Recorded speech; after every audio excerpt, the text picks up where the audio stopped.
Hello, everybody. We are HYPERCUBE, and we're excited to be doing this presentation as part of the New York Women Composers presentation called Tutti. It's okay. We're working with some technology here, so bear with us, but I think we have it all figured out. So first of all, we are a mixed quartet of piano, saxophone, percussion, and guitar, and we sometimes double on other instruments. For example, I double on accordion and sometimes keyboards.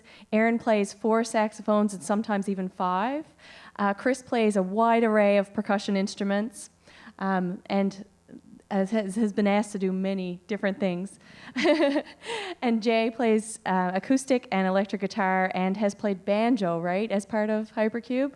So we're lucky to have the opportunity to be able to offer this wide range of colors to composers when we collaborate with them. So our mission as an ensemble is to commission and perform brand new pieces for our instrumentation, to build on the repertoire and to keep new music going strong. So today we're going to talk particularly about 4 different pieces that we think work really well for our particular group. And we're going to play a slideshow of a real video of a couple of other pieces that we think sound really awesome and that might bring up some questions in your mind. And we love questions, so please jump in and ask questions if you have them. And we're each going to talk a bit about why these pieces work well for us and why we like to play them. So first of all, we will play the real video. This is a few different pieces that we've done in the past few years, all of which have been composed for us. So enjoy.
Thank you very much. And by the way, that last piece that you heard was by our very own Aaron Rodgers, who's a wonderful composer. And we're so lucky to have her write a piece for us. And it's on our album that is called Brain on Fire. Another piece that was on our album from that set is Sam Pluta's American Tokyo Daydream 4. That's the one that you heard with accordion and a lot of sudden back and forth between blocks of sound. And other pieces on that reel were from something we do called the HYPERCUBE Composition Lab, and this is something we run every fall, where we invite composers to come and take part in this lab that we run, where we do workshops, and it ends up in us recording a piece of theirs and playing it in both a live concert, sometimes a live concert, but a streamed concert, and also providing them with those recordings afterward that they can use for various things. So we're lucky to have gotten many pieces that we use over and over from this composition lab that we've run 5 times now, and we're planning to do again next fall. So we're going to move on to considerations that we think about and we'd like for composers to think about when they are writing pieces for us. So one issue is the amount of attack and sustain that each of our instruments have. So since we're a mixed ensemble, Chris and I both play percussion instruments, and the guitar can be considered a percussion instrument too. So it's very much based on attack. But there's also sustain, and Aaron is our sustaining instrument as a saxophonist. We have options for sustain. Jay uses certain pedals that allow for sustain, including reverb and what are those pedals? There's one to capture delay. That's called Super Ego. It's a freeze pedal. Freeze pedal is the one I'm thinking about. And EBO as well. Yeah, so there are many options for sustain in terms of extended techniques. And then it comes to blend and balance. So we love to play pieces that focus on color blend between our instruments and how we can create sounds that blend with one another and also contrast with one another. So we love it when composers consider that because it makes it exciting to rehearse and perform. And we have notation. So notation is what we see as an ensemble when we read the score. So Aaron and I both read from the complete score. It allows us to see what's going on at all times. And since we have we use our iPads and we turn the pages with our foot pedal, our Bluetooth pedals, it makes it easy to have a lot of pages out there. And it helps us get pieces together in a quicker time. Because often we have we do projects in which we don't have a lot of time between when the composers submit their pieces to when we either record or do a performance. So it allows us to get these pieces put together really quickly. So we read from score, and Jay and Chris both read from parts, mostly because of logistical reasons of many instruments in Chris's case, and having enough things to do with his feet in Jay's case. As you can see, he has a big pedal board over here with many different things to do footwork with. So in terms of notation, we like to see saxophone, guitar, percussion, and piano in that order. We're sort of used to that order. I know other ensembles might use a different format, but that's what we like to see in terms of score. And we like to see everything laid out nice and clearly as possible when we get a piece, because when we eventually put things together, we want to be able to make the process as quick as possible so we can get to the part of the process where we understand the music and we understand what the composer wants. So I think that's about it for our considerations. So let's move. If you have more questions about that, we can come back to that. But let's go on to one of our pieces, and this piece is Hout by Louis Andriessen. I'm going to pass it over to Chris to talk about this once the example's finished.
Cool. Awesome. Thanks. So this is the piece that kind of got HYPERCUBE started as a group. It was Jay and Andrea and myself. We were all grad students together at Stony Brook University. And long story short, we ended up playing this piece.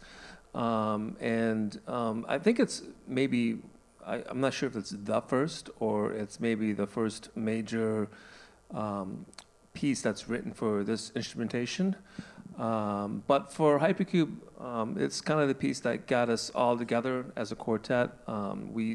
As students, as I mentioned, we were playing it as grad students, and then we wanted to play it outside of school, and at some point we needed a saxophone, and then that's how Aaron Rodgers got connected with us. And we started performing it frequently, and then we were going on these like small little tours throughout the East Coast and the Midwest area.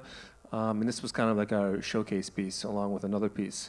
But I think it's an interesting piece because it sort of establishes kind of like HYPERCUBE's tone of what we do now. A lot of our music is like very rhythmic. It has sort of very like forward motion type of music that's maybe on the aggressive side. Not always, but we have, I think one of our quotes is like, we're jarring or something like that. Yeah, no.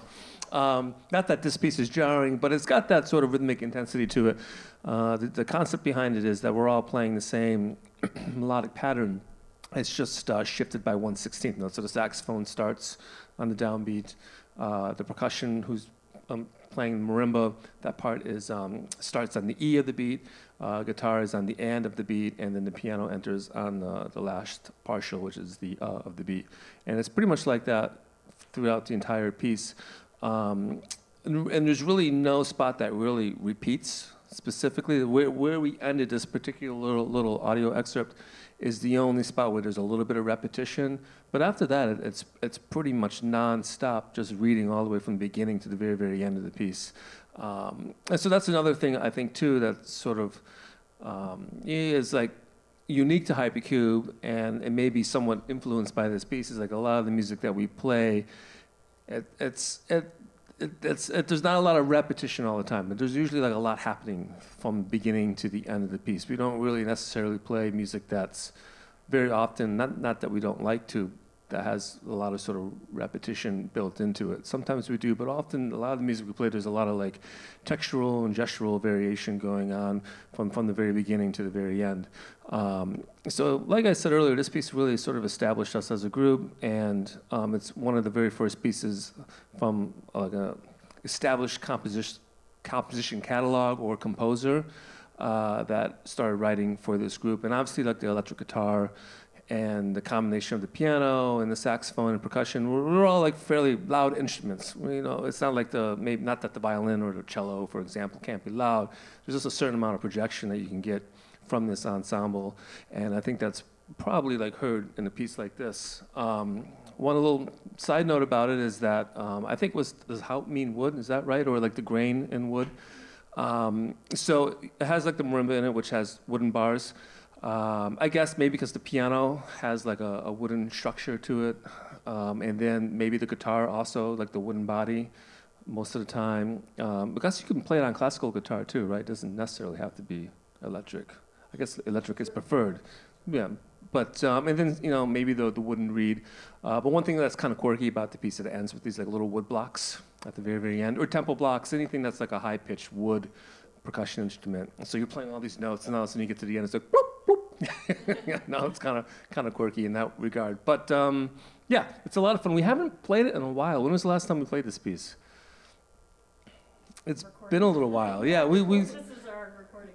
Yeah. Okay. Yeah. I mean, yeah. So we haven't really been performing it much often, mostly because we've been working on our own repertoire, and also it's just hard to get like a marimba in New York City into like a practice studio.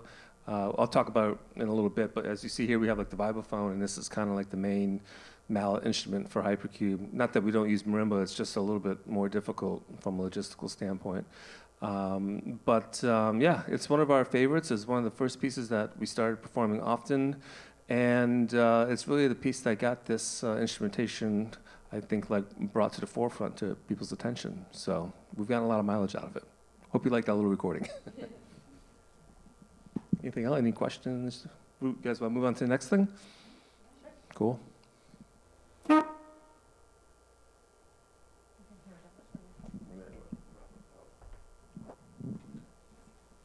So the next piece we're going to talk about and play for you, all of these examples are our recordings, so what you're hearing is us, actually.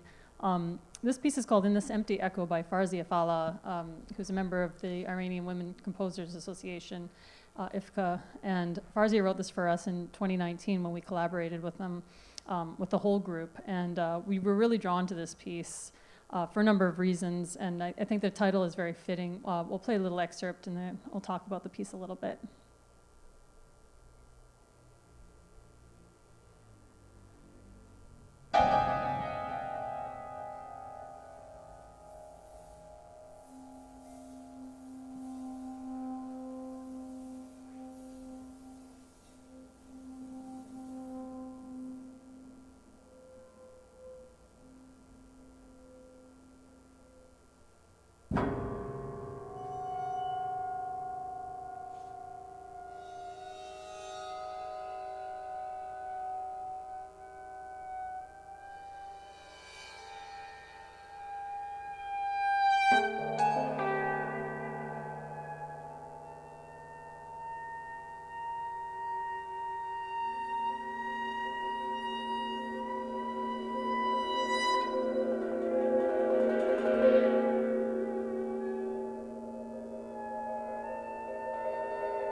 Yeah, so just a short excerpt. Thank you.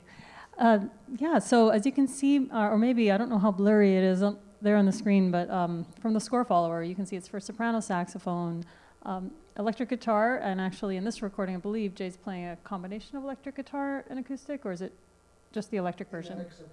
Just the electric here. Andrea, piano, a lot inside the piano, and then Chris on kind of a multi-percussion setup featuring a lot of drum, but also bowed medals. And so if Hout is the piece that we sort of think of as attack, where the attack is the driving force, and we just attack many times in order to create this sort of horizontal line, then this piece is the polar opposite, where we're actually using sort of these trigger points that begin lines, and the sustain, the build of the line is accompanied by moments of decay in the other instruments. So even right from the get-go, you can see on this first page, the saxophone with this sustained line, and the decay in the other instruments being part of that sustained line and supporting it along the way. So Andrea with a bunch of chords and then the pedal on, that decay from the pedal playing a major role in sort of keeping the sound blend between the sax line, which is actually growing out of it. The whole piece kind of has these punctuating points of either the end of a phrase or the beginning of a phrase, sort of meeting points, I guess, where we all we have a bunch of different attacks. Sometimes they're exactly vertically aligned, other times they're intentionally sort of flam and sort of contrapuntal, but the piece itself kind of grows from these meeting points where we all converge in a variety of different colors, and then one line maybe grows out of it, and other lines sort of fade off depending on the natural decay of their instrument. So it's a piece when we practice it. We sort of practice it with two mindsets. One's lining up the rhythmic moments that are those meeting points, and the other is sort of trying to find the right ratio of blend between the instruments, the right dynamics to be playing in order to have these lines intermingle. You'll notice Jay's on ebow on the guitar a lot, and that ebow, that sustain, sometimes accompanies the sax line right at pitch, and that pitch is wavering on purpose sometimes. So it's about finding that point in which Jay and I are getting the most beating from that line, the detuning of that line. Other times it's you feel like you want to be in exact unison, or you want to feel like you're sort of a supportive color while another instrument takes over. So there's a lot to this piece in this way, and we've had a lot of fun over the last 6 years of playing it, trying to figure it out. It's a very difficult piece to play. Andrea's inside the pianos for such a large part of the piece that by finding these all these different points in the harmonics of the piano strings takes her away from the music, seeing the music, takes her away from sort of sight lines and feeling inner pulse. So we have a lot of cue points in which we need to reconnect and sort of decide who's actually showing time here, so we all know where we are. And that's you can't see from this, but normally we perform in sort of a cube setup with the piano right in the middle, lid off, Chris on one side with usually the vibraphone or a multi-percussion setup, Jay on the other side of the piano facing Chris, so all three facing each other, and then me with sax sort of in the hip or the curve area of the piano here, so that I can see everybody too. We're all looking all directly at each other, or at least with a strong periphery, and that gives us the ability to sort of cue for a piece like this, where we want to keep time but not necessarily show every single beat. We want to be able to depart from that beating of time, but also sometimes we're involved in a technique that's sort of taking so much concentration that we can't shift and conduct, or we can't change too much our own musical position. So this probably rings true for a lot of you who are musicians or performers, right? This sort of the sight lines thing, the points in which you need to be head down, the points in which you need to be head up in chamber music. But the piece itself moves along in much the same way for the opening, and then you could tell at the very end of that phrase of the excerpt where it sort of falls away. And with the recording through another recording, it's hard to tell, but in a live space, the guitar decay of that line gives a certain space, a certain natural cadence to the line, which is a really beautiful sort of organic written in part of this piece. The natural decay of the instruments serves as the perfectly timed cadence, or the perfectly timed end of phrase, because you have an organic way in which this sound dies away, and it feels right.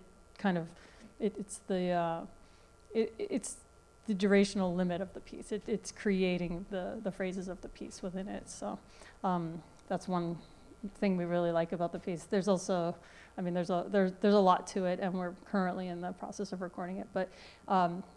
But if you are able to sort of if you want, we can share the score with you. It's a really interesting score to look at, and the front matter talks all about the harmonics in the piano that need to be found, a lot of the preparations for each instrument, and a lot of the extended techniques that you can hear in there.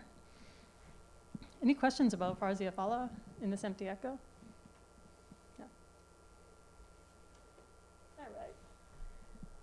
Well, here's a little bit of the front matter. You probably can't see that from there. The next piece we're going to talk about is Color Fields by Michael Keane. So I'll hand it back to Andrea.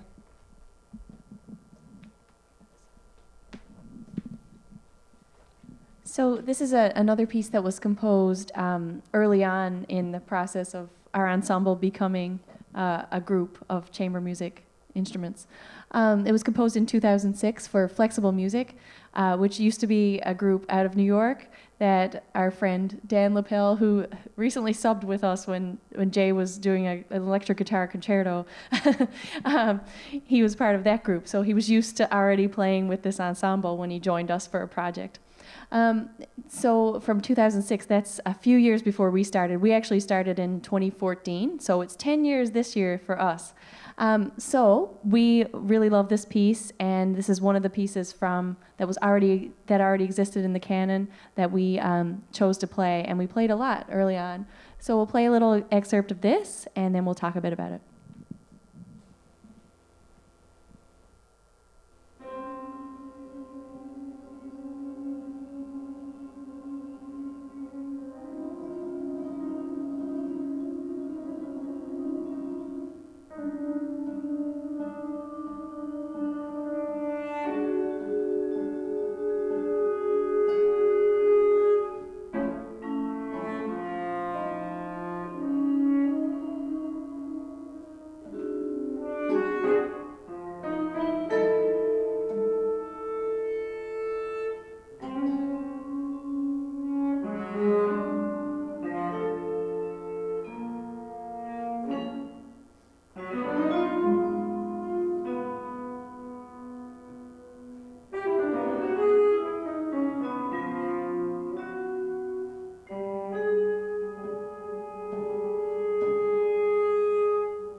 So as you can see, that's a very intricate and exposed piece of music.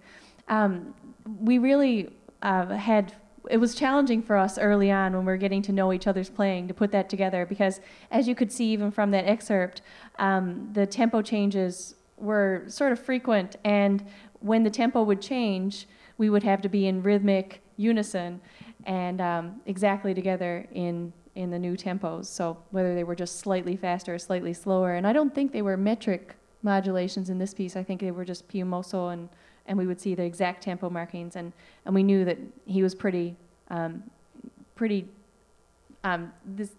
these tempo markings were exactly what he wanted. And we worked with him a little bit. Actually, he was Aaron's composition professor in Bowling Green State University, where we visited a couple of times.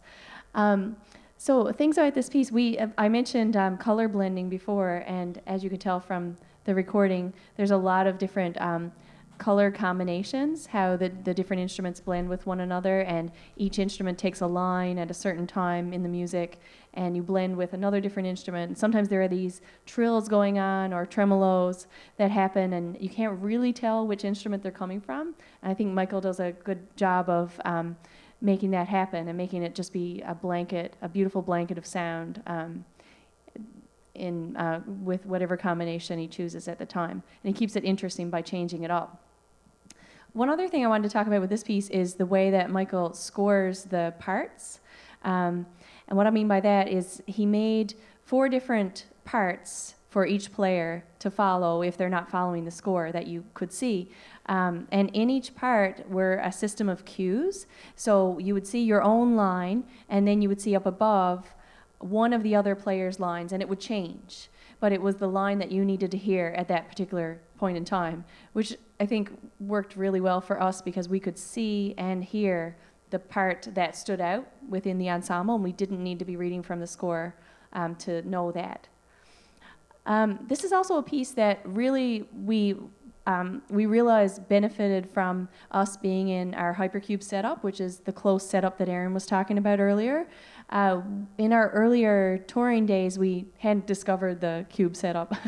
And we were going around to different halls and different spaces performing like this in an arc, which looks really nice to the audience, but depending on the space you're in and the amount of sound check time you have, doesn't always work. And we find we need a lot of sound check time because our pieces are just really intricate and we really need to make sure we hear each other well in order for a piece like this to really work and be effective to the audience. So being in the cube setup and being really close together allowed us to feel like one instrument, feel like we were producing these lines as one, and we weren't spread out and struggling to see one another and play with one another. I think that's about it for that piece, but it's a piece we really love. Yeah, is there a question? With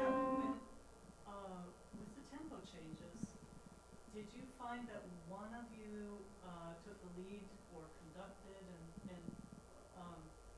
and just throughout that, or was it one person, or did you share that responsibility? Yeah, so the question for those listening online is, for the tempo changes, did one person take charge of the tempo change of showing the new tempo, or was it a combination? And the answer is it depended on what was happening in the music at the time. I think often Erin cues because she has an instrument that we all can see and she moves really beautifully with the instrument and she's easy to follow and she has a great sense of time. And I end up showing time a lot from the piano as well because everybody can see me and I tend to just move a lot when I'm playing, like bob my head. They call me a Pez dispenser sometimes when I do these cues. So it completely depends on the music. It depends on the shift in tempo and who has the main line at that time and what the challenges may be, because there's sometimes a challenge in changing a pedal, or although that was for classical guitar, so there's no pedals in that piece, but sometimes Chris has mallet changes, so Chris takes charge if he has some extra things to do and we want to wait for him to be completely ready. So it totally depends on the music. Yep. So we all share the responsibilities and we played a couple of times with a conductor early on, but have come to decide that it works better if we do the jobs ourselves, and we find we can listen better to each other if we just share those tasks of showing the tempos and leading all of the cue points. Any other questions right now? Okay, I'll pass the mic to Jay for this next one.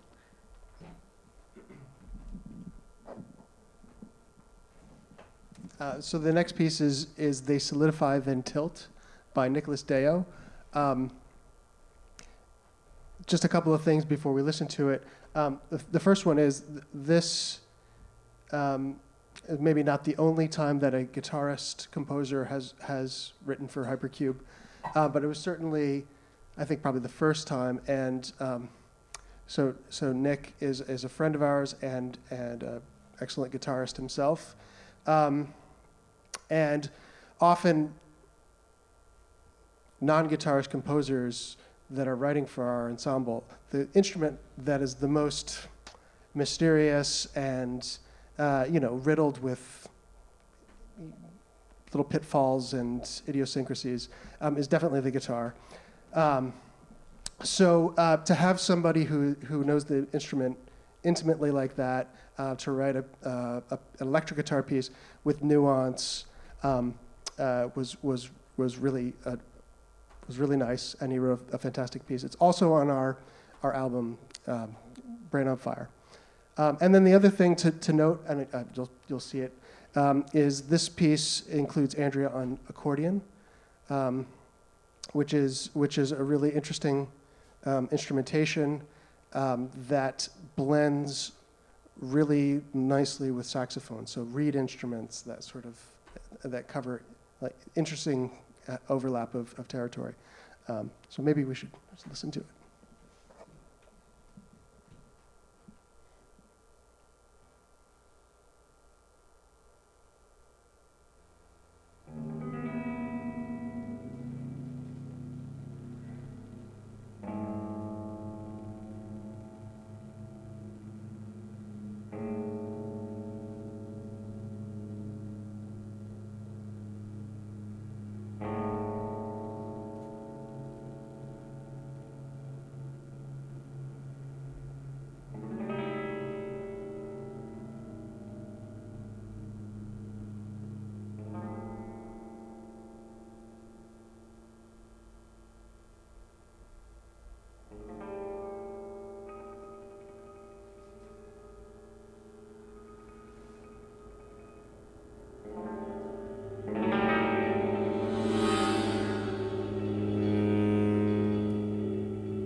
Thank you.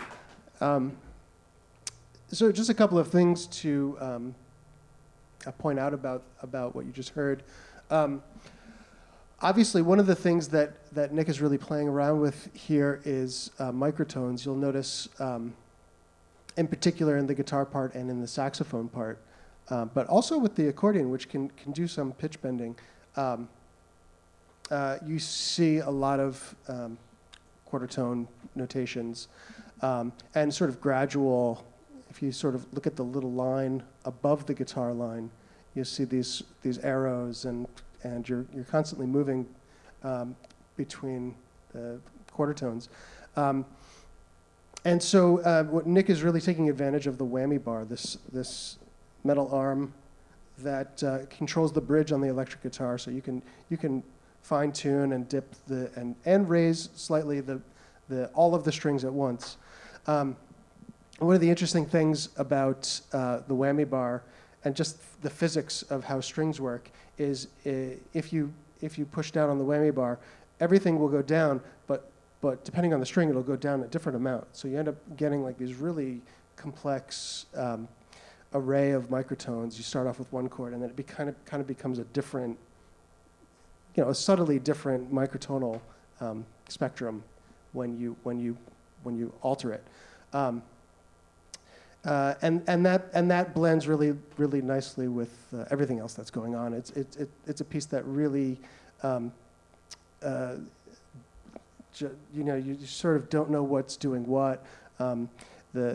Chris is doing a lot with his percussion setup is one of the smallest that we've ever performed with. I think it's just a snare drum and a cymbal, right? Yeah, it was actually it's super involved just for those two instruments. It's a snare drum and a cymbal, and he's doing, and he's using the super ball on it, so getting all these sort of whale sounds out of it, and droning pitches.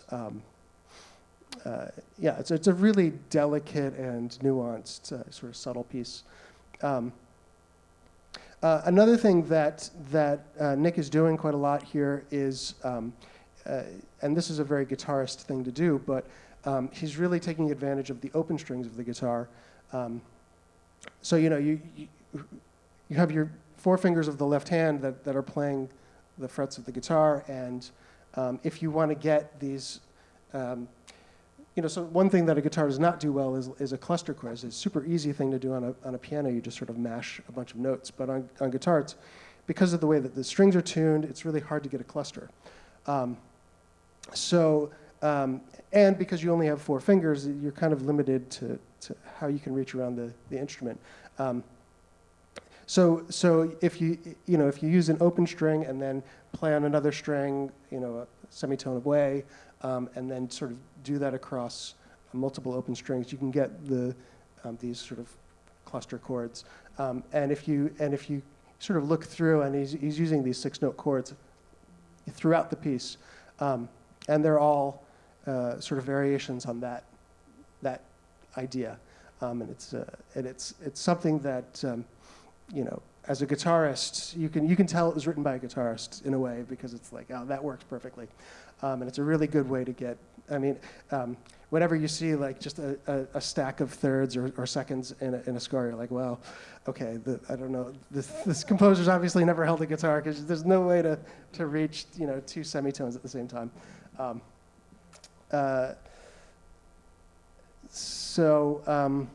had one other thing that I was going to say, but it's escaped me. Unless if you have any questions about it. Okay.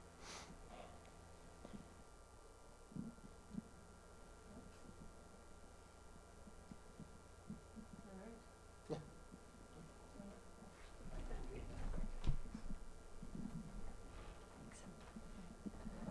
So what we have here on the screen, you'll see a list of resources that we have. We have each made videos about writing for our particular instruments. And they don't cover everything because it's impossible to cover everything, but they cover a lot of important points that we find helpful for composers. So Jay has one that's over an hour long on writing for electric guitar that's specific to his pedals. Maybe if you worked with another guitarist, it might be a little different, but a lot of them are standard, right? A lot of the pedals that you use. Actually, that video doesn't go too deep into that. Oh, okay. Okay, it's mostly about guitar. There's certain major groups of effects. Yeah. So, and Chris, I know, talks about bowing certain instruments, because bowing is something that's asked of him often. And Aaron has writing for saxophone, and I have writing for piano and writing for accordion. And then we have a HYPERCUBE composition guide that is a general idea of what works for our ensemble, and some charts on there. Like, for example, I have my accordion chart of how the left-hand side of the buttons is organized. And I know Jay talks about all of his pedals on that. So at this point in the talk, well, we wanted to see if there were questions, and I should check the time. We wanted to just talk a little bit about the possibilities of each of our instruments. And I guess we first wanted to ask you if there's anything you would like to hear from the instruments that we have here today, like any particular extended techniques or just any sounds that you think you might like to just hear what they sound like live. So if there's anything, yeah, Anne. I just have a question. You said you usually play together, very sitting next to each other. Is there any way or any possibility where you're actually spread out and the sound is more spatial as opposed to coming from a cube?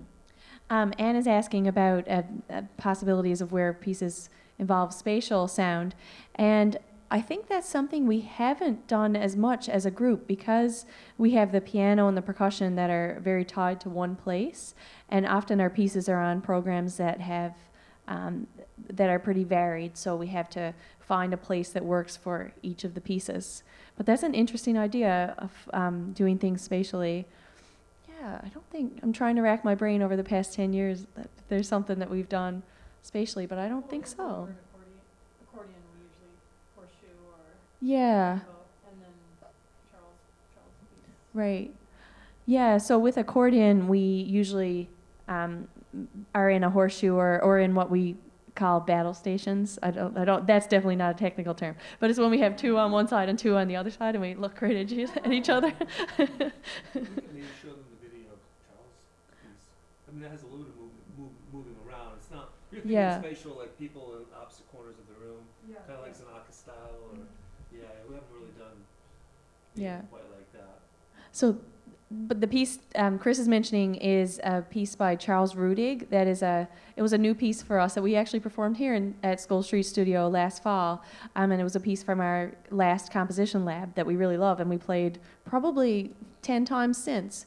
But it involves an old Casio keyboard. It's called SK1. That's the model of it. It's from like the early 90s or maybe even late 80s. And it has a lo-fi sampler option in it. So I operate the keyboard and I sample the different sounds from the various instruments. So Charles wrote it so that Aaron and I would start on stage, and Aaron plays a multiphonic on the baritone saxophone, and she plays that into the sampler, and then I play the sound back at different pitch levels. So you hear the sound sped up or slowed down depending on which key I play on the sampler keyboard. And then Chris and Jay start off stage and come on when it's their time to begin, and then they play into the sampler, and at the end everyone plays into the sampler, and then I play a soliloquy to end. That's really atonal and really beautiful. Yeah, so that's one piece, and we can send it to you in an email. That might be the easiest way to share it. We've done pieces where we move around within our like zone, but we haven't really done anything where we individually each left our zone, like separated for any significant distance or anything. So that would be fun to do. That would be fun. Yeah, something to think about for the future. Yeah. Get like a marching glockenspiel. Yeah. It would have to be, it would have to be pretty. We could figure it out. Yeah, we could figure it out. Yeah, I'm trying to think. Yeah, because I can move with the accordion. Yeah, Jay can move with the acoustic guitar. Yeah, could work. There's also a lot of handheld percussion, you know, that you can just very simply, like, you know, hold with your hands and walk around. That isn't complicated. Yeah. So yes, at this point we'll talk about the different instruments and just demonstrate some sounds. Who would like to go first? You wanna go? Maybe we can turn the projector on. Yeah. So these resources, are they available through your YouTube channel? They're not public, so we'll send them to you Oh, directly. Yeah, we don't really want to make them public because we just use them for workshops like this. Yeah, so they're special. But yeah. Yeah, I'll go first. So I won't talk for too long because I'm sure all of you have some experience writing for piano, or at least know how to write a little bit for piano. So just a few things to consider. If you're writing for keys alone, consider the number of hand positions it takes to play a certain passage. The fewer hand positions I need to move to and from, the easier it is to facilitate a passage. And even some very complicated stuff can work really. What I'm thinking is some very complicated sounding stuff can work really well if it's written effectively for hand positions. I always lead composers to Debussy's music because Debussy was a pianist, and I know this is really old music right now, but the way that he writes virtuosic sounding music, it just works really well on the piano, and it's very nice. It fits very nicely under the hands. One thing I really like to do on the piano is to play clusters.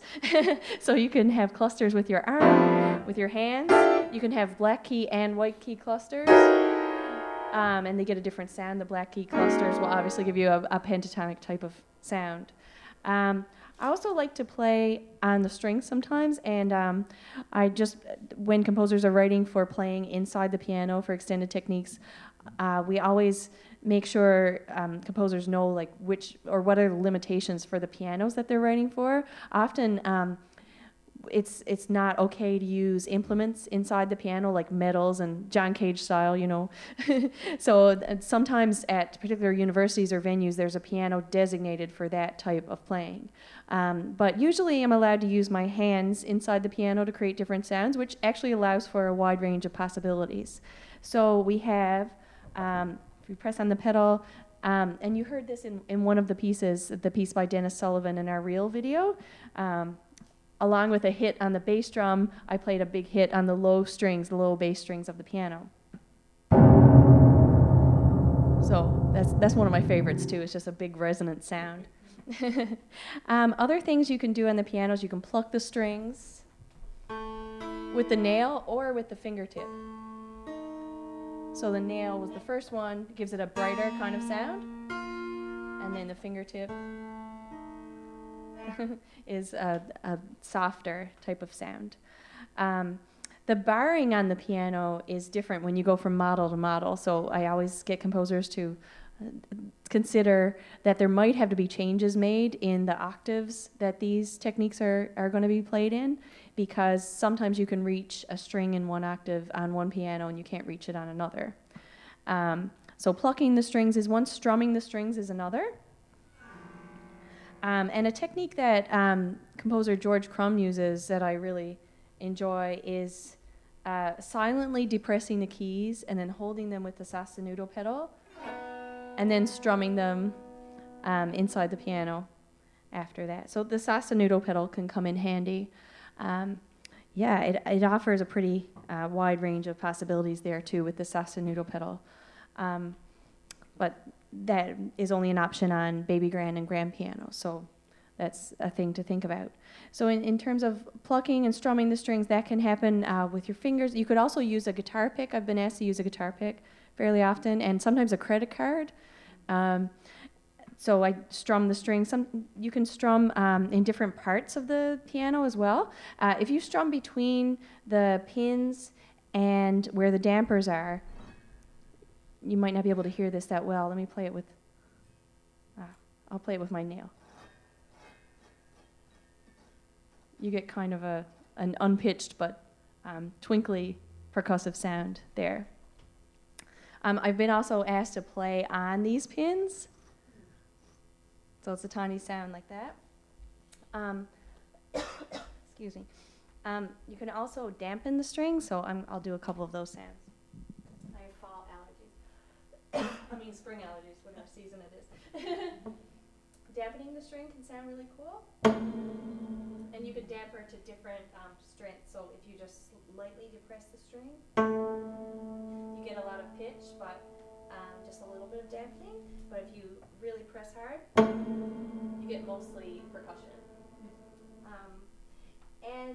As in Farzia Fala's piece that you heard, I play a lot of harmonics on the low strings, and the low strings have I should be speaking into the mic. The low strings have the biggest capacity for harmonics because they're the longest. So I'll just play a few harmonics on the low strings so you can hear how it sounds.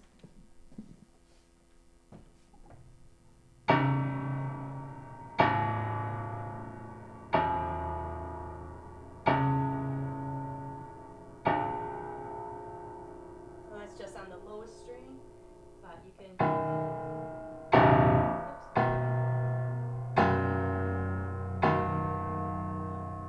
Farzia asked for a few harmonics in a row, so sometimes you play 3 keys and play the harmonic, say the first partial or the fifth partial on a few strings in a row. So one lucky thing is that if you find the line that you have to touch on the string in order for the harmonic to sound, it's sort of a straight line, so you can like angle your hand and get all of those harmonics. It's pretty intricate though, and it has to be practiced when you go from instrument to instrument. So, for example, something like that didn't work.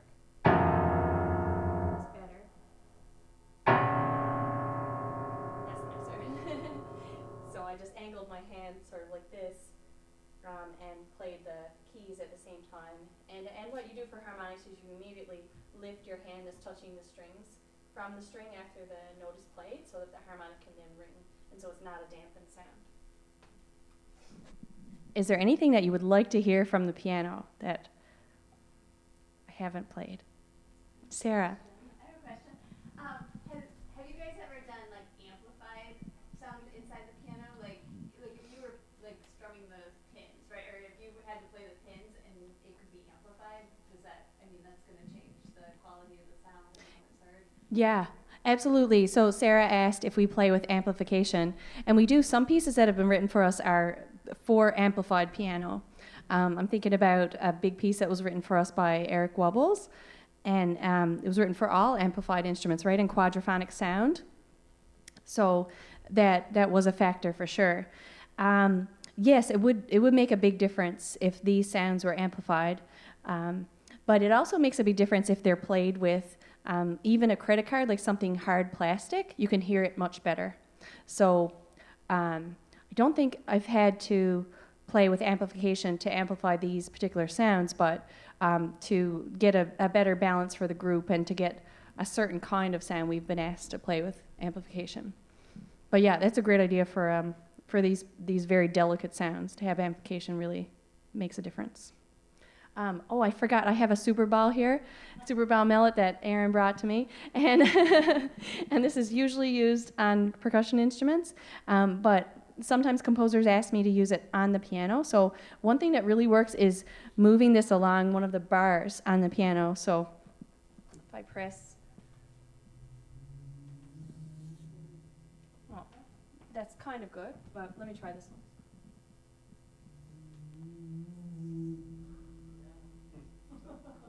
And amplified, it would be very cool too. So another opportunity for sustain on the piano with this super ball. I'm sometimes asked to play with other mallets as well. A piece by one of the New York women composers, actually, Sang-Ye Kim, who's a friend of all of ours. She wrote a piece for us that's really amazing. Involves mallets, involves like bigger bass drum mallets on the low strings of the piano to create this blanket, like a wash of sound, while there are other things happening in the ensemble. It's really amazing and beautiful. So if there are any questions, let me know, and feel free to reach out at any time after this as well if something occurs to you. So I'll pass it on to someone else for now, and we'll go from there. Who wants to go next? want to go next? Sure. Okay. I'll just go around the horn here. So I brought a tenor saxophone today. I play all the 4 saxophones with HYPERCUBE, soprano all the way down to bari. Probably the most common instrument is tenor with this group. We noticed Hout, which was one of the first pieces for this instrumentation, including the electric guitar, uses tenor, which in classical saxophone normally we play alto. In fact, a lot of us learned alto kind of growing up and as our main instrument. So tenor is a little bit of a departure from that, but works really well in sort of the larger tester of the entire ensemble. So I'll just grab the tenor here and talk about a couple things that work really well with the ensemble. I know probably you've all written for sax, or maybe even played sax, or definitely heard a sax. So there's not, we don't need to start from the beginning, but I'll talk about a couple things that, like I said, kind of fit well with the group.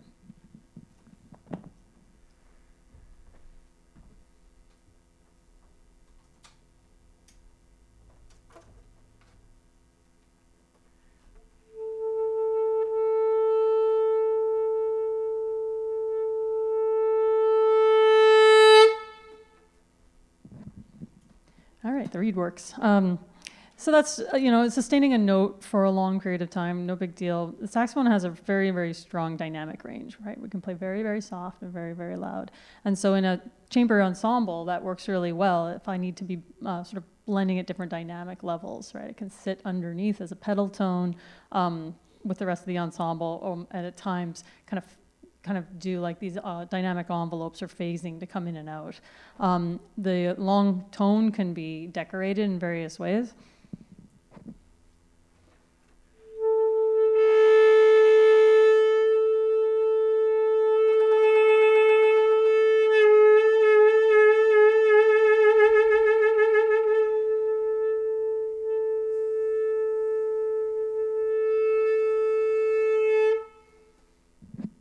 So a couple of those, there was a flutter where you heard that was the first thing. I did a little timbre trill for the second. What did I do? I can't remember. Vibrato, varying the sort of wave pattern using my mouth. And then what was the last thing I did? Anybody remember? Can't remember.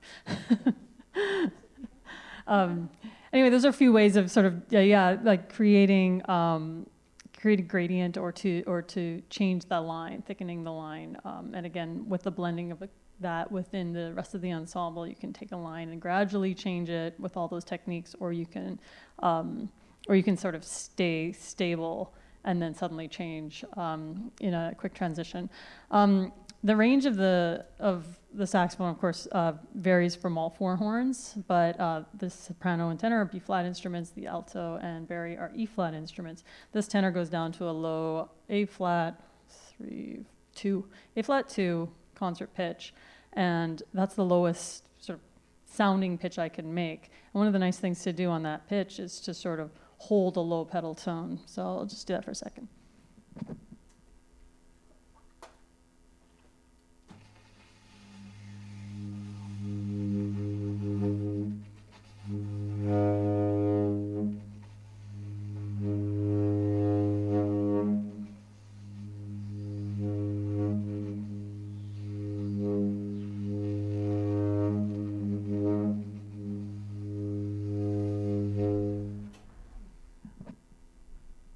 So that's the lowest note on the horn. I'm doing a technique called subtone, which is where I put my tongue directly on the reed, and that mutes all of the overtones. So you're just getting that low, kind of almost a fuzzy sounding, sort of low, but you can hear the pitch clearly. And what I can do by putting the tongue on the reed is actually circular breathe it. It allows me to do quick circular, which means I'm taking air in through my nose as I'm pushing out with the mouth, which means I don't actually have to stop the pitch at any point. So that can be a sustained note, just sort of like a string instrument, right? I can sort of just hold that for a long period of time at a soft dynamic. Note the subtone makes it a very soft dynamic by definition. So there's a sort of threshold to which I can't go over if I'm playing subtone dynamically. But that's a nice little tool to use underneath. And again, when you've got 4 other instruments that are mostly attack decay instruments, I can kind of hold some of this pitch material if you're working in a harmonic paradigm. So Besides that, some attacks. I'll play a couple different sort of attacks and sort of triggers.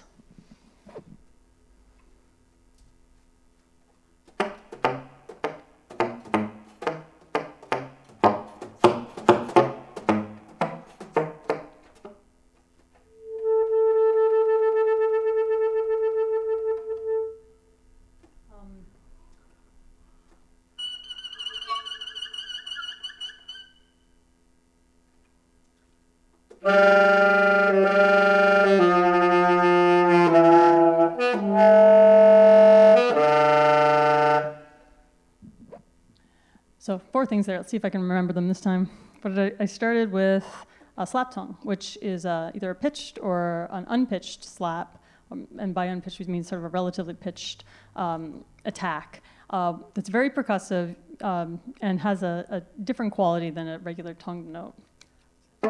Versus, so I'm tonguing a note with the second one, but I'm slapping with the first one. And basically popping the reed off with my suction of my tongue to create more of a pop. And that can blend really well with something like a wood block. It almost sounds like a wood block, right? Like Chris was alluding to earlier, where the wood sound of the reed sounds a lot like sort of the wood sound of a wood block or the wood sound of a marimba bar.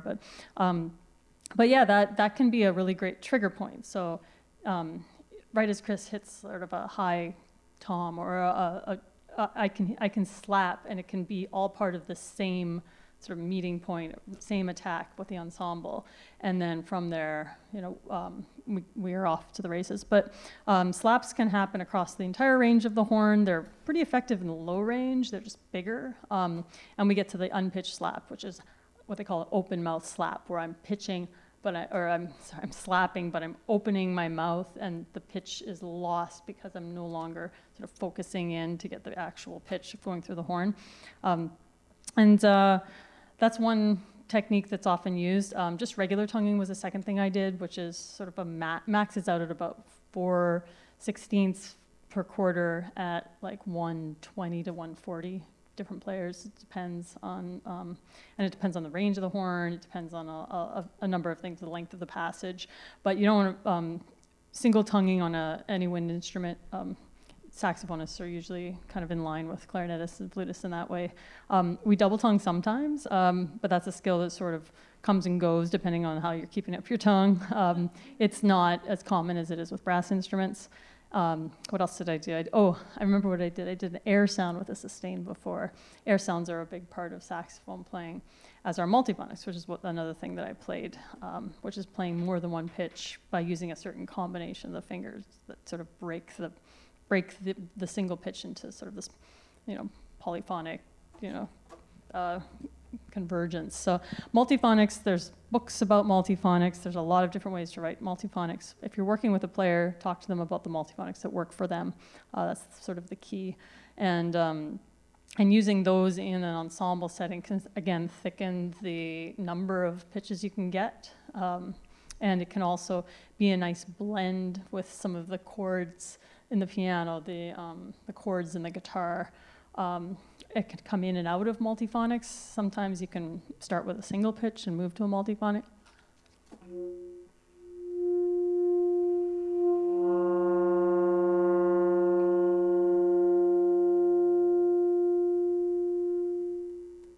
And you can isolate certain partials of that multiphonic, move in and out of it, which can be a very beautiful sort of horizontal gesture.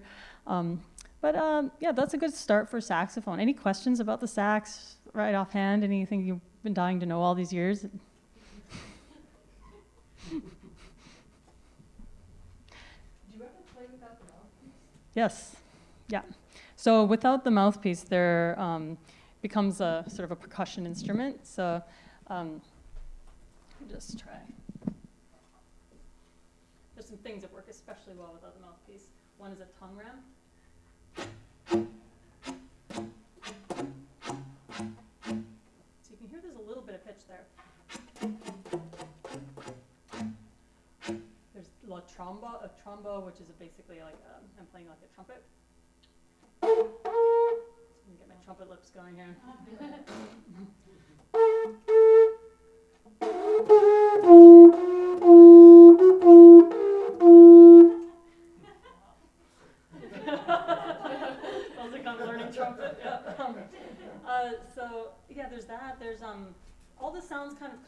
So oftentimes I'll amplify pretty closely with the non-mouthpiece techniques, and you'll start to hear a whole other world. It's like this mic, it's like this little anthill that's just bustling of sound.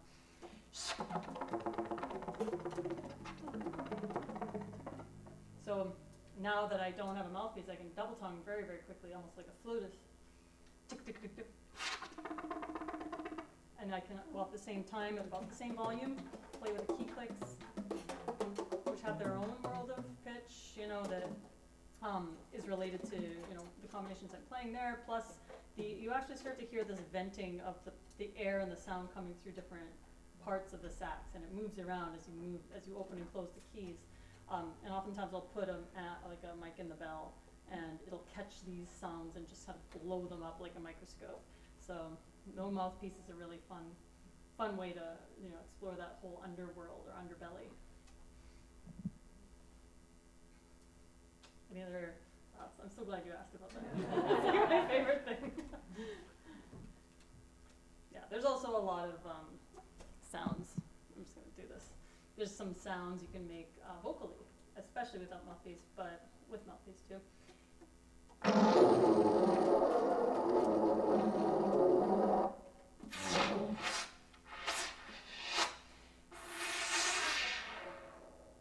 So air sounds at this level, I can use the edge of this as an amplifier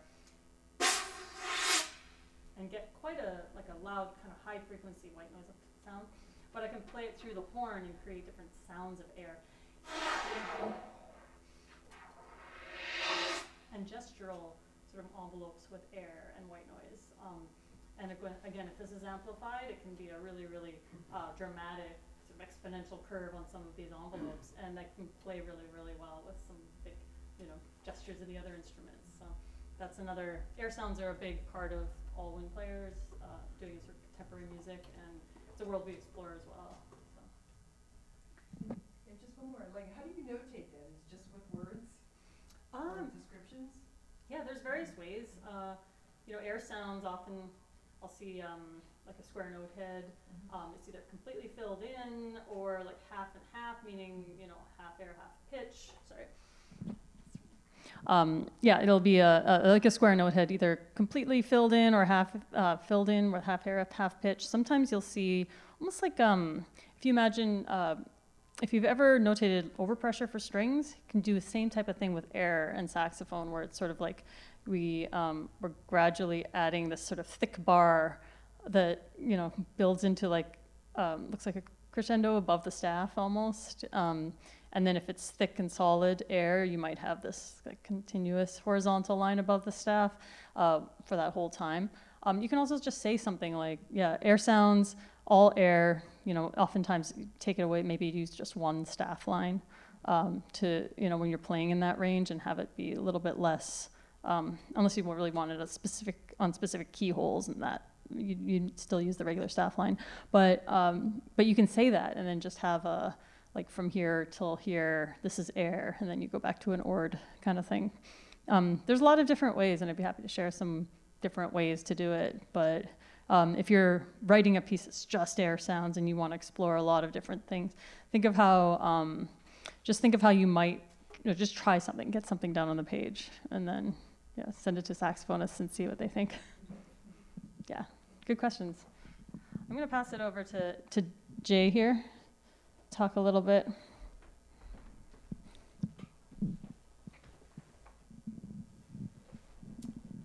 So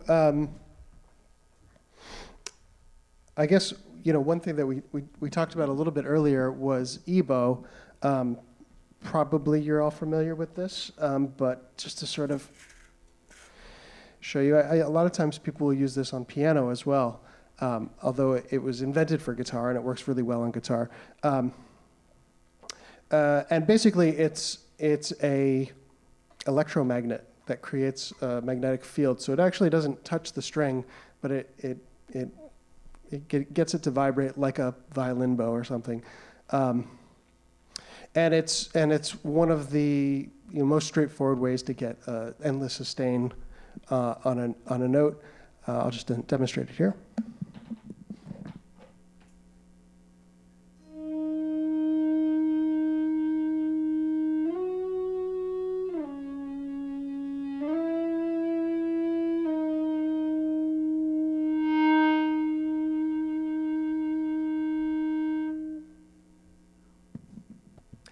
So a couple of things that you might have noticed there. One is that one of the limitations of it is it's hard to kind of switch strings, but once you have the string going, you can sort of slide up and down. If you don't play any guitar at all, it's something that you could probably do on a first try and make something that sounds kind of good. And it's really fun to play with. Like I said, the limitation is if you had to go quickly from one string to a different string, there's like a lag period. It's not like an instant. It's not like a bow where you can like really get the note going right away. It sort of revs up. It takes a couple seconds. So if you're writing for EBow, keep that in mind when you're writing it. A few beats to get the note going. A lot of times, like a swell into a note is great. I use the volume pedal to sort of kind of get the note going. Use the volume pedal to swell in.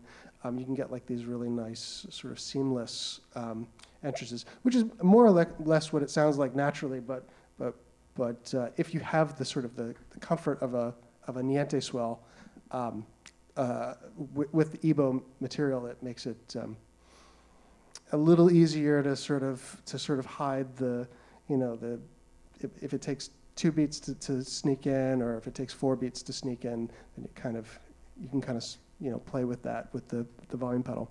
And then the other thing that you might have noticed is you can actually control the tone of it to some degree and the volume of it by adjusting where the EBow is, and it's because the magnets interact with the pickups of the guitar. So if you're closer to the pickup, it's gonna be louder. It's gonna have like a more like a fuzzier sort of edgier sound. And as you come away from the pickup, it'll be a little softer. It'll be like a little warmer, rounder tone. So you can do that.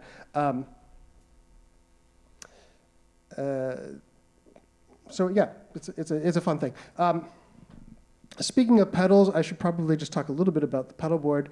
This is like a second instrument almost, and it's one of the probably nicest things about electric guitar, that it sort of comes with all these toys that are can add lots of different layers and colors and different options for blending with the other instruments. One of the simplest things and probably the most important pedal that I have here is the volume pedal.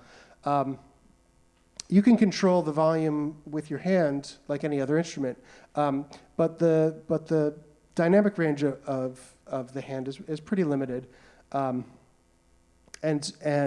so the volume pedal actually is, I use it in tandem with the hand, but it's probably the more important, dynamic control that I have, and it gives me access, and then I can have it at like a lower volume, but really dig in, and that gives me different nuance, and it gives you special effects like niente swells. One of the things that is really helpful about the volume pedal is how it interacts with the overdrive pedals.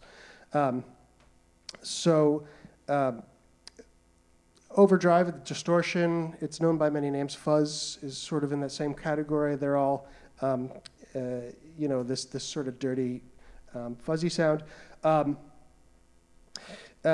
If you have distortion sound, you can actually control, one thing that you can't easily do is control the amount of distortion in real time. The way that you control the amount of distortion is by turning a knob.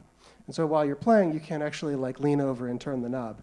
But you can do something very similar, which is control the amount of volume that's going into the distortion. So if you kind of like picture like water flowing through a hose, the distortion is when you have like a lot of force pushing the water through, and it sort of like pushes against the outer edges of the hose. Maybe this isn't the best analogy, but let's go with it. So if you have the volume on full, the volume pedal going into the distortion, you're going to get the most amount of distortion because it's sort of like pushing all of the signal into the water into the hose. If you bring the volume pedal back, you're sort of like not putting as much water through, so it's actually not hitting the outer edges of the hose, and you'll get less of a distortion sound. It's not the same thing as a clean sound, but it's like lowering. It's one way to sort of lower and raise the amount of distortion without turning it on or off, or reaching down and turning the knob. So I'll just show you a little bit about that.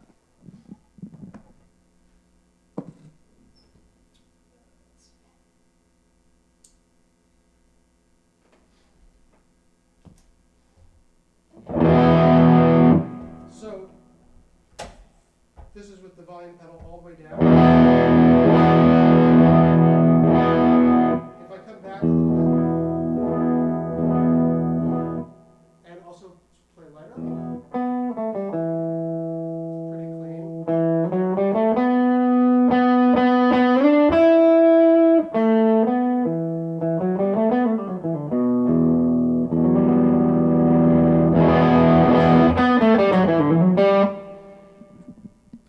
So I really like doing that, and to me,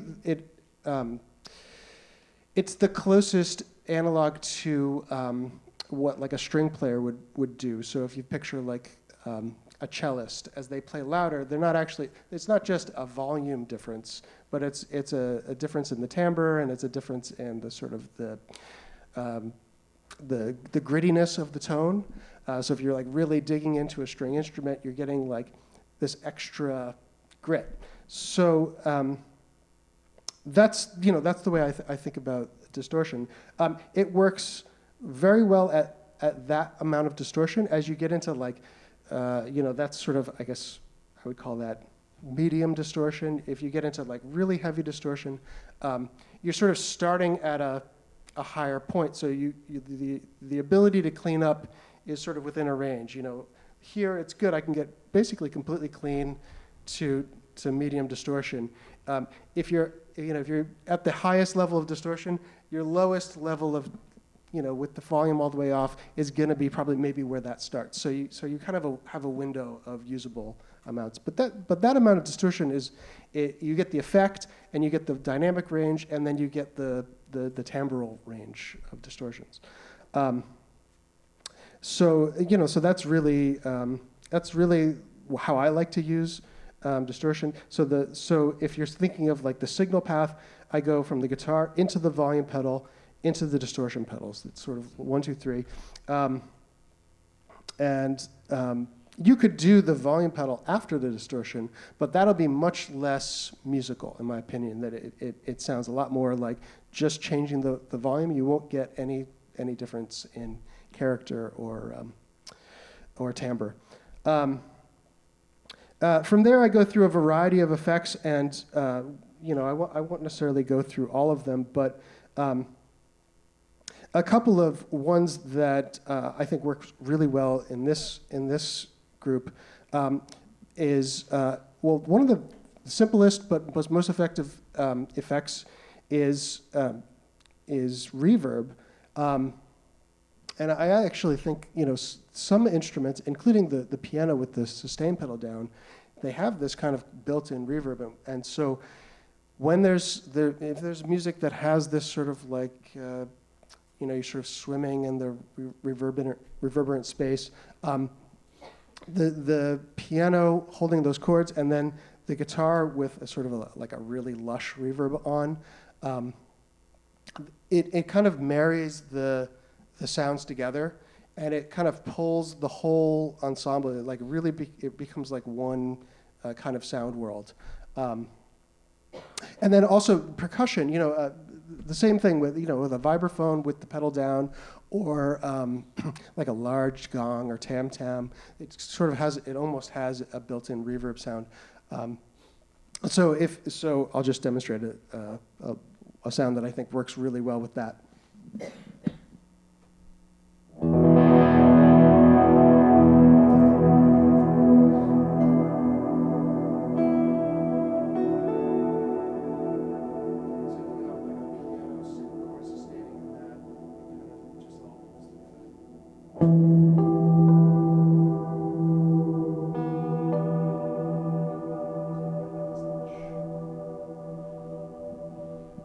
Obviously, that only works with a certain kind of music. It has to be sort of slow, and that can get very muddy very quickly. So it works in certain textures. But when it works, it's really nice. Another sort of big category of effects is delay. I have a couple of pedals that do a variety of delays. The simplest kind of delay would be like just a sort of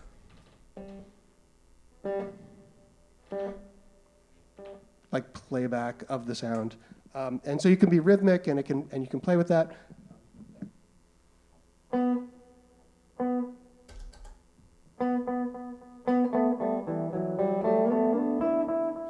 I kind of think of Hout as being, it's almost like a written out digital delay, something like that. But there's a number of special effects. One of the nicest like effect delays is reverse.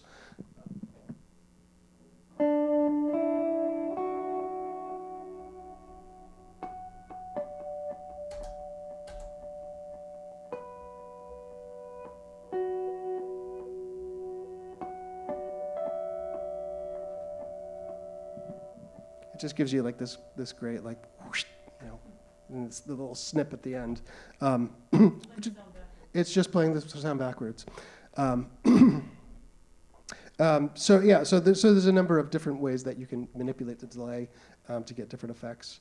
And then maybe just one other thing that is worth mentioning is the octave pedal.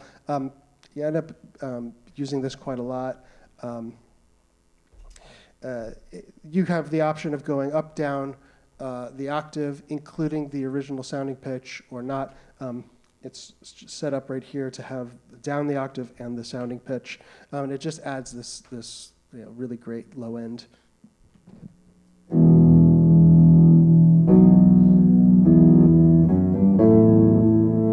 Goes really well if you add distortion.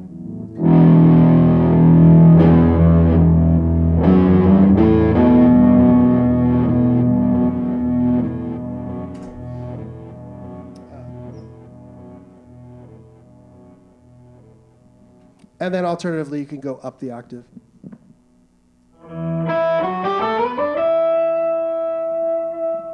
Up the octave tends to sound just like a little bit artificial. I feel like the down the octave sounds really great.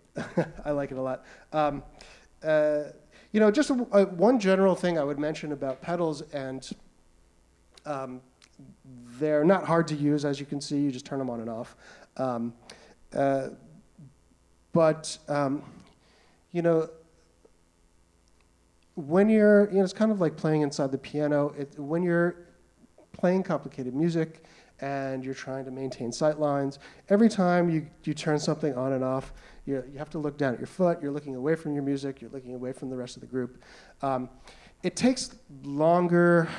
Like, it's nice to have plenty of time to do that, maybe a measure of rest or something. And so sometimes a composer will get really excited about the pedals and have like, oh, turn these 3 pedals on and then play one note, and then turn them all off and do something else. And it actually becomes really, really cumbersome really quickly. So my favorite use of it is something like what I was demonstrating with the distortion. You have a setting, and you can kind of manipulate that, and depending on how the dynamic range is playing into it, and things like that can be much more musical. And then you could have, a section of, 20 measures or something where it's this sound, and then, a couple of changes, and then you have another big section, and maybe like a measure of rest to adjust it. So it's also,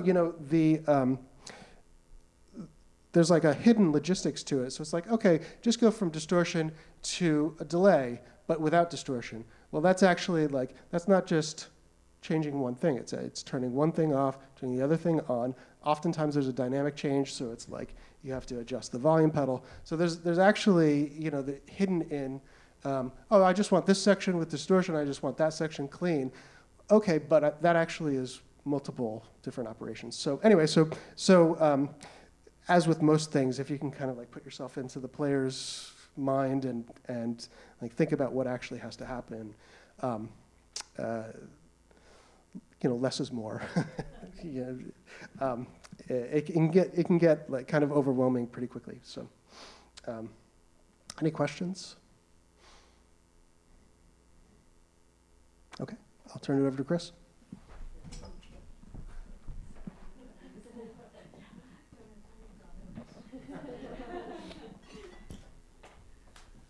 Alrighty, so I'm sure most of you are aware of percussion. There's a lot of variation, a lot of instrument possibilities. With HYPERCUBE, we use quite a bit of the percussion family. We often have different types of tom-toms, snare drums, sometimes drum set, a variety of cymbals, taigongs, tam-tams, accessory percussion like tempo blocks and wood blocks, triangles, tambourines, basically like, the basic inventory of percussion that like a contemporary percussionist would use. Sometimes we use hand drums. I think we've had a few pieces, a couple with like djembe. And along with that are all the different like mallet options, which is, kind of endless at this point. There's the different types of vibraphone mallets, different types of sticks and implements you can use on all the other instruments. So for HYPERCUBE specifically, we tend to use a lot of those different things, not always at the same time, but especially in Cube Lab when we're doing lots of different pieces that we're recording, a lot of that stuff does come up. We mentioned earlier that the vibraphone was something that we used quite a bit. We were talking about how that had like the marimba in it. The thing about the vibraphone is that it's a little bit smaller, obviously, than the marimba. And it blends really well, specifically with a lot of different instruments that are on the louder side, like the piano, the electric guitar, saxophone. I mean, in general, it blends with, depending on how you write for it, it can blend really anywhere. But I think that the option of the pedal, being able to push the pedal up or down and having the bars resonate for a specific amount of time, having like a working motor that has variable speed, and then just the durability of like metal bars where you can like scrape different things on them, like chopsticks and knitting needles. You can use other devices that vibrate on the bar. Depending on the instrument and whose instrument that I'm playing on, or whatever percussionist is playing on. There's a lot you can do to prepare the instrument, much like the piano. So there's sort of possibilities there that you can explore and check out. Also, one thing that comes up a lot with us specifically with this instrument and some of the other pitched instruments is the bowing aspect. If you know what crotales are, they're like a little circular metal disc that's pitched like the vibraphone and the other mallet instruments. There's also the glockenspiel, and those are like the three instruments that tend to get bowed frequently. You could also bow a marimba. It's just not as it doesn't project as much like the vibraphone would, or crotales or glockenspiel. So composers, and I think we probably found this more so with younger composers, they like to bow a lot of notes at the same time, or they have like fast bowing passages that they want to implement. And so, we kind of go over that with them, and I think it's important just to kind of keep in mind that there's so much time you have to bow. If you can use one bow in each hand, right now I have a microphone in my hand, so we'll pretend this is my bow, kind of like this. You can bow the naturals and the accidentals, and you can, bow relatively quickly. I think when you're dealing with other instruments within your setup, so it's not, say you don't just have the vibraphone, say you have other instruments like the crotales or the glockenspiel, some tom-toms, there's a certain amount of room you have to quite quickly bow. For example, if you have your music stand right here, or if you have other instruments here and you want the accidentals bowed, you kind of have to take that into account, the amount of time from going here, switching over here, even if you're using one bow in each hand. you just sort of have to like kind of envision what the logistics would be from a physical standpoint. Time for the performer to like maybe put mallets down or drumsticks or a bass drum beater down to pick up bows. If you are doing a lot of vibraphone or just maybe mallets in general, I mean, percussionists sometimes can hold a mallet on the edge of their hand and then they hold the bow in the other part of their hand, so they could easily do this and, you know, play from time to time. You could do that with both hands as well. So it's kind of like 4 mallet grip, except it's 2 mallets and 2 bows, or, you know, just 1 bow and 1 mallet in one hand. So that is, you know, something you can do. Instruments like the glockenspiel, if that's something you want bowed, you often have to make sure that it's not sitting in a box. They come in a box. Some of them don't come out of the box. So that's a thing that you kind of have to check on, because not all instruments are the same. You're not always able to take the Glock out and bow the bar. And then with crotales, sometimes you need 2 hands to bow them. You need one hand to stabilize the crotale, and then the other hand does the bowing. Unless it's a really, really like nice brand new stand, the little circular disc, they spin around. So you can't like really bow it without it spinning on you. So oftentimes, you know, you need one hand to stabilize, one hand to bow, and so that's like another like logistical thing to keep in mind when you're doing something that uses a multi-percussion setup, such as like maybe a vibraphone, some drums, and other things like that. So size of the instruments, the spacing, the physical layout, similar to what Jay was talking about, you know, using your feet to operate the pedals and the buttons and having time to do that within the music, that's also pretty important for percussion. You know, time for mallet changes, time for, if it's like a really large setup and you have to move around, where like, you know, you're not gonna be able to have your foot on the vibraphone pedal the entire time because you need your foot to operate the bass drum pedal. Stuff you gotta think about. We've gotten like a lot of pieces where I've had to like pedal and use the bass drum pedal at the same time. It's like really hard because I need one foot to stand on. So I'm like standing on my heels, and it can get awkward, but that's like really something easy to forget about, especially if you compose, say like on your computer and it plays everything back to you and you're like just like kind of listening to what you're writing. You kind of can fall down a rabbit hole of that, composing that way, and not like maybe thinking about some of the other physical aspects that are involved. There's another common thing that people really, really enjoy. This comes up quite a bit in our Cube Lab pieces. It's where you can you strike the bar with a mallet and then you pitch bend, kind of like that. And that is a really, really nice effect on the vibraphone and very specific to the vibraphone. The range for that is usually C4 to probably like maybe like F5, depending on the instrument. Some are better than others, but usually what happens is as you go up higher in pitch, the bar is smaller, and it just doesn't really operate very well for the pitch bending part. But when you're here, it's a little bit more feasible. You could probably get down a little lower too. So on this particular instrument, it's pretty nice.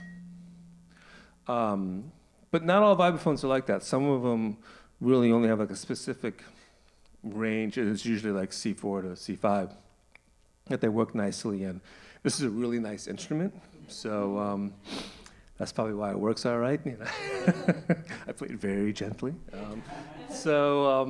Yeah, we as I think for like contemporary music, and music that's similar to like what we play as percussion, you'll really find that the vibraphone of all the mallet instruments is used quite a bit more than maybe say the marimba or some of the other pitched instruments. It sort of becomes like the focal point.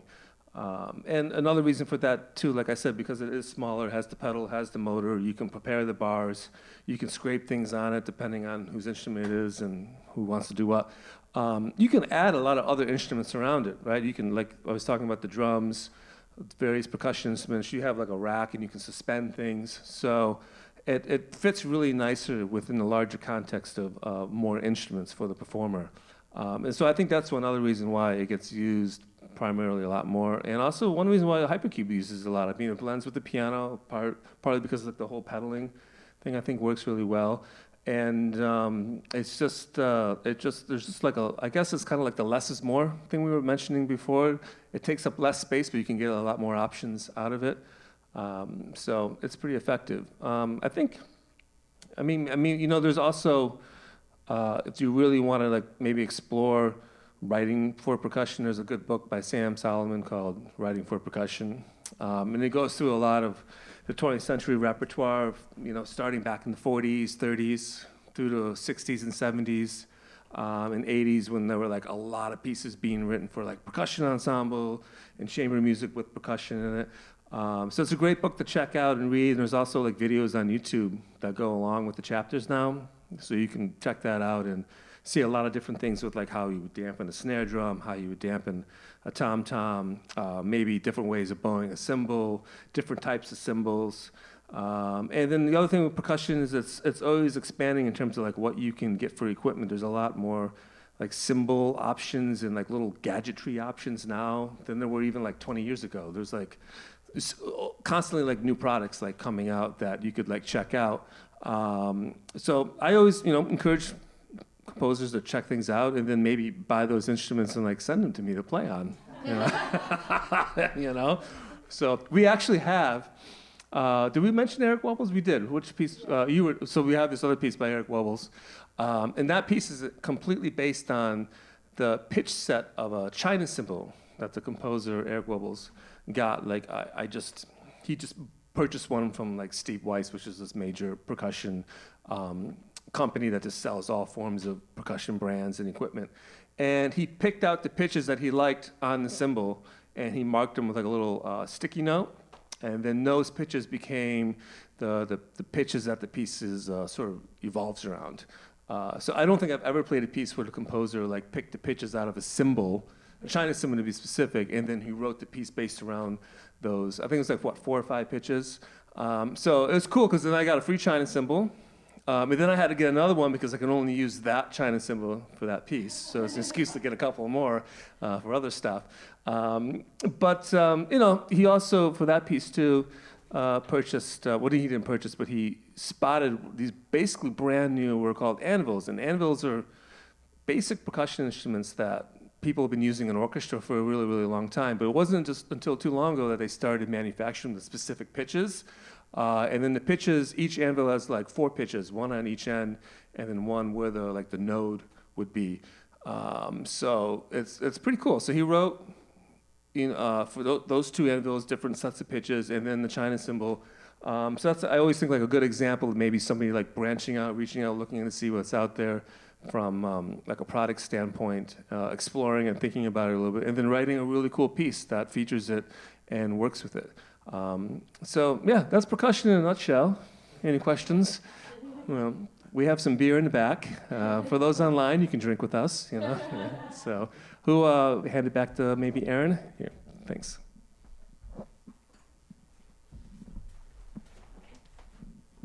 So I think that's about it for tonight. So I hope this was useful to you composers that are considering writing for. Thank you. And I hope you'll consider writing for our individual instruments and possibly for HYPERCUBE sometime. Thank you for having us to the New York Women Composers. Can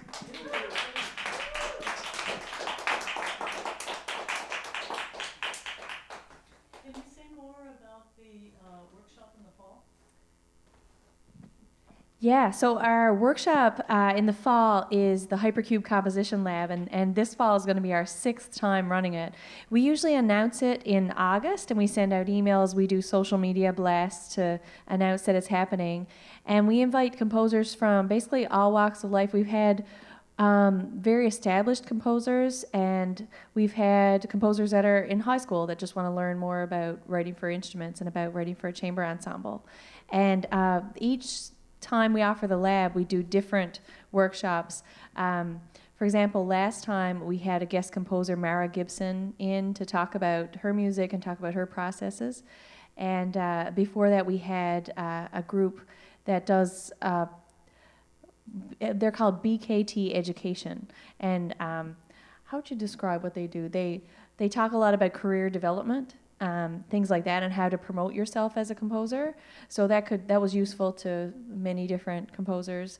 And we often offer workshops on like what works. We sometimes share scores and say this is something that works really well, and then just we all have conversations about what each composer has in their mind, and it always ends up being a nice group, and we end up sharing a lot. So yeah, the process starts in August, and we do the whole thing online. We started it during the pandemic, and we found it works really well online. We just invite composers to participate over Zoom, and we send recordings back and forth, so it doesn't have to be just over Zoom because the audio is not always great. But we collaborate with them in the fall, and we do it on weekends, usually starting at the end of September to the end of October, sometime in that timeline.